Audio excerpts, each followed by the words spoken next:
ଦହିବରା ଦେଖିବାକୁ ଯେତିକି ସୁନ୍ଦର, ଖାଇବାକୁ ତାଠୁ ଆହୁରି ବଢ଼ିଆ।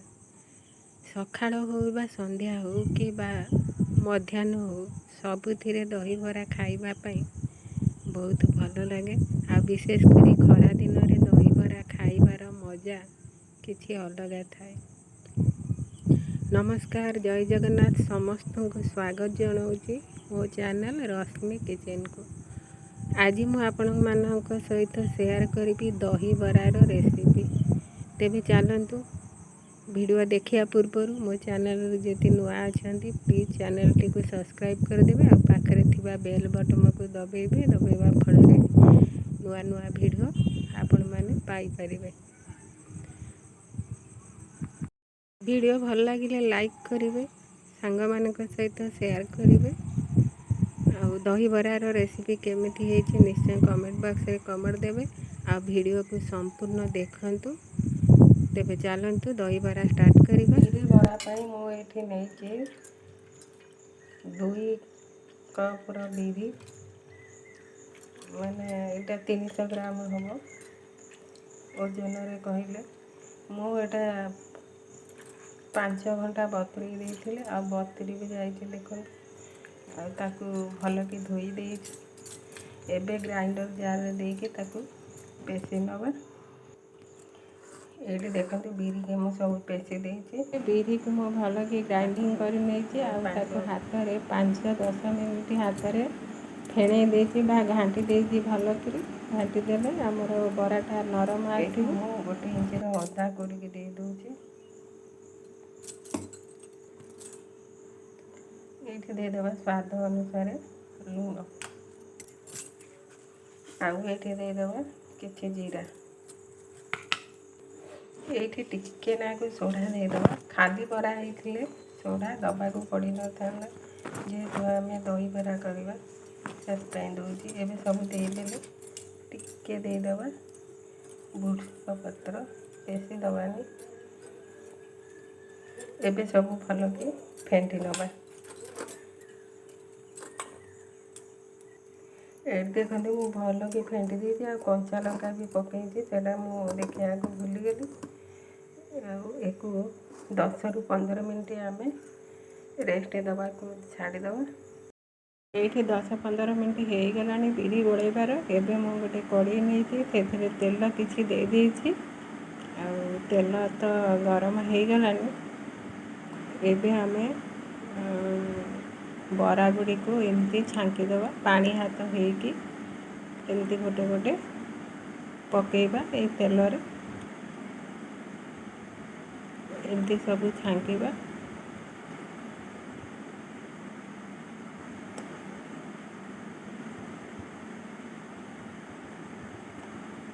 ବାଟିବାଟା ଯଦି ଠିକ୍ ହେଇଥିବ, ବେଶୀ ପତଳା ହେଇନଥିବ, ବରାର ସାଇଜ୍ ଠିକ୍ ଆସିବ।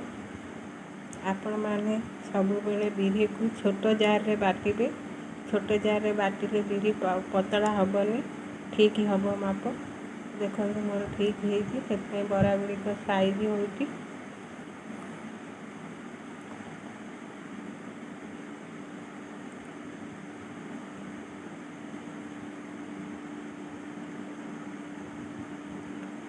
ଆଗେ ଯେଉଁ ବରା ମୁଁ ପକାଇଥିଲି ସେଇଟା ହେଇଗଲାଣି। ଏବେ ତାକୁ ଓଲଟେଇ ଦେବା।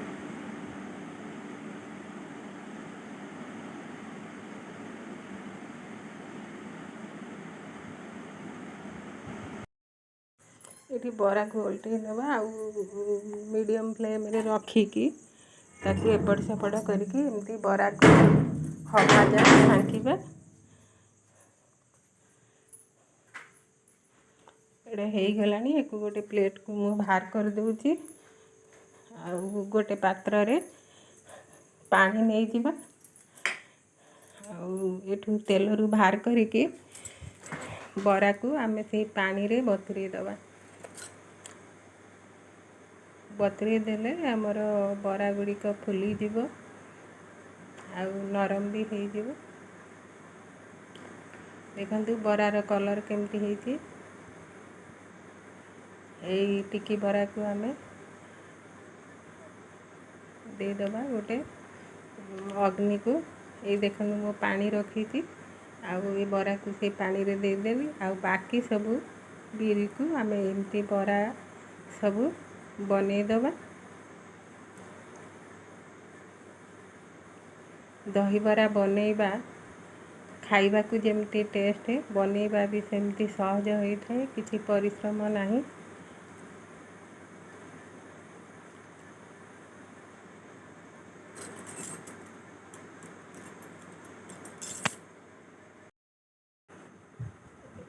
ବାକି ସବୁ ବରାକୁ ଏମିତି ଛାଙ୍କିଦେବା।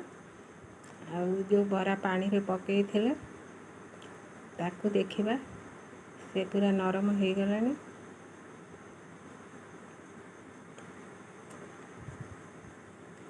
ଏମିତି ସବୁ ପକାଇବା, ଗୋଟେ ଗୋଟେ ପକାଇକିରି ତାକୁ ଗୋଲ୍ଡେନ୍ ବ୍ରାଉନ୍ କଲର୍ ହେବା ଯାଏ ଏମିତି ବରା ସବୁ ଆମେ ଛାଙ୍କି ନେବା।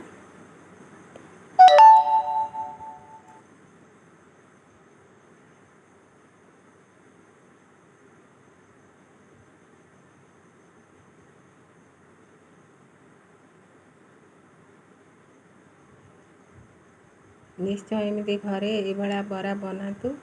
ଆଉ ଆମେ ବଜାରରେ ତ ସବୁବେଳେ କିଣିକି ଖାଉଛନ୍ତି, ଆଉ ଘର ଜିନିଷ ଭଲ ହିଁ ହେଇଥାଏ। ନିଶ୍ଚୟ ଏମିତି ବରା କରନ୍ତୁ, ଘରେ ସମସ୍ତେ ପସନ୍ଦ କରିବେ। ଘରେ ତିଆରି ଜିନିଷ କମ୍ ପଇସା ଖର୍ଚ୍ଚ ହେଇଥାଏ, ଆଉ ଅଧିକା ଆମେ ଖାଇପାରିଥାଉ। ଦେଖନ୍ତୁ ଏଇ ବରା ପୁରା ନରମ ହେଇଗଲାଣି। ଏକୁ ଛାଙ୍କିଲେ ସେଇଟା ପକାଇଦେବା। ଆଉ ସେଇ ଯେଉଁ ବରା ଯେଉଁ ଆଗରୁ ଯେଉଁଟା ଛାଙ୍କିଥିଲେ ସେ ତ ହେଇଗଲାଣି। ଦେଖନ୍ତୁ କେତେ ନରମ ହେଇଯାଇଛି। ତାକୁ ଆଉ ଗୋଟେ ପ୍ଲେଟ୍କୁ ବାହାର କରିଦେବା। ଏଇଠି ଆମେ କ'ଣ କରିବା, ଆଉ ଦହି ବରା ପାଇଁ ତ ଦହି ଦରକାର। ମୁଁ ଏଇଠି ଅଧ ଲିଟର ଦହି ନେଇଯାଇଛି। ଆଉ ତାକୁ ଭଲକରି ଫେଣ୍ଟି ଦେବା। ଏ ଦହିକି ଆମେ ଫେଣ୍ଟିବା। ଦେଖନ୍ତୁ ମୁଁ ଦହିକି ଭଲକି ଫେଣ୍ଟି ଦେଇଛି। ଆଉ ଦହିରେ ସ୍ୱାଦ ଅନୁସାରେ ଏଇଠି ଆମେ ଲୁଣ ଦେଇଦେବା।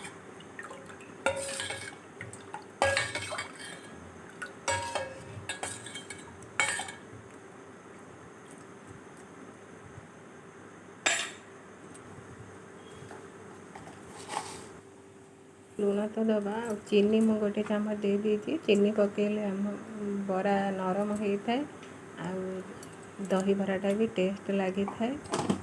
ମିଠା ହେବା ପାଇଁ ଦେବେନି, ଖାଲି ଅଳ୍ପ ମୁଁ ଗୋଟେ ଚାମଚ ଦେଇଛି ଟେଷ୍ଟ ହେବା ପାଇଁ। ଆଉ ଲୁଣ ଆଉ ଚିନି ପକାଇଦେଲେ ଏବେ ଭଲକରି ଫେଣ୍ଟିକି ରଖିଦେବା। ଆଉ ଗୋଟେ ମୁଁ ପ୍ୟାନ୍ ନେଇଯାଇଛି, ତ ଗ୍ୟାସ୍ରେ ବସାଇ ଦେଇଛି।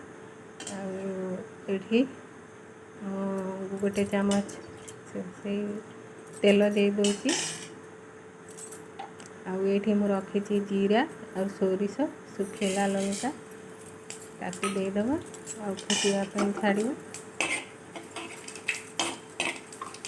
ଫୁଟିଗଲାଣି। ଏଇଠି ଦେଇଦେବା ଭୃଷଙ୍ଗ ପତ୍ର, ଆଉ ଆମ୍ବ କଷିଆ ଅଦା, ଆଉ କଞ୍ଚା ଲଙ୍କା, ତାକୁ ଏଇଠି ଦେଇକି ଟିକେ ଫ୍ରାଏ କରିନେବା।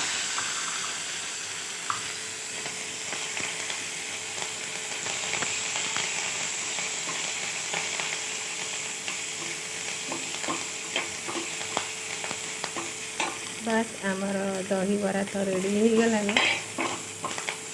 ଆଉ ଦେଖିଛନ୍ତି ବନେଇବା କେତେ ସହଜ। ଏଇଠି ଆମେ ଏଇ ଦହିରେ ଏଇ ତଡ଼କାକୁ ପକାଇଦେବା। ଆଉ ତାପରେ ଟିକେ ଗୋଳେଇ ଦେବା।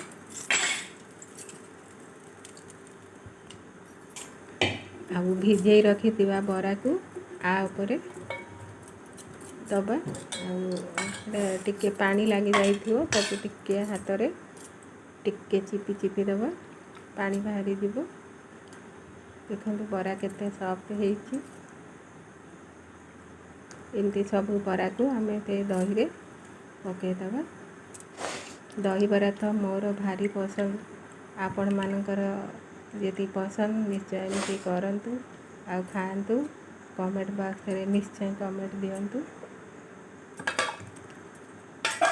ଆମର ରେଡ଼ି ହେଇଗଲା। ଏବେ ତାକୁ ଫ୍ରିଜରେ ଟିକେ ରଖିଦେବା। ଥଣ୍ଡା ହେଲେ ଆମ ବରା ଖାଇବାକୁ ବେଶୀ ସୁଆଦିଆ ଲାଗିଥାଏ। ଏଠି ଦେଖନ୍ତୁ ଆମର ଦହିବରା ରେଡ଼ି ହେଇଗଲା। ଏବେ ତାକୁ ଟିକେ ଆମେ ସେଟ୍ ହେବା ପାଇଁ ଅଧଘଣ୍ଟା ରଖିଦେବା। ଆଉ ରଖିଦେଲା ପରେ ଖୋଲିକି ତାକୁ ଖାଇବା।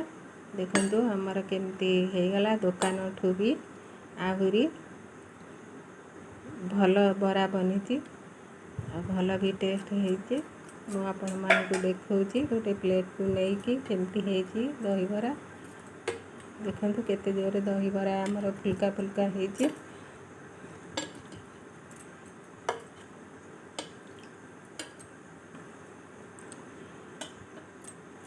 ରହୁଛି ଆଜି ପାଇଁ ଏତିକି। ପୁଣି ଆସିବି ନୂଆ ରେସିପି ସହିତ। ଆଉ ଦହିବରାରେ ଉପରେ ଟିକେ ଜିରା ଗୁଣ୍ଡ ଆଉ ଟିକେ ବିଟ ଲୁଣ ଆଉ ଟିକେ ଚାଟ୍ ମସଲା ଏଇସବୁ ଦେଇଦେବା, ଖାଇବା ପାଇଁ ଭଲ ଲାଗିବ।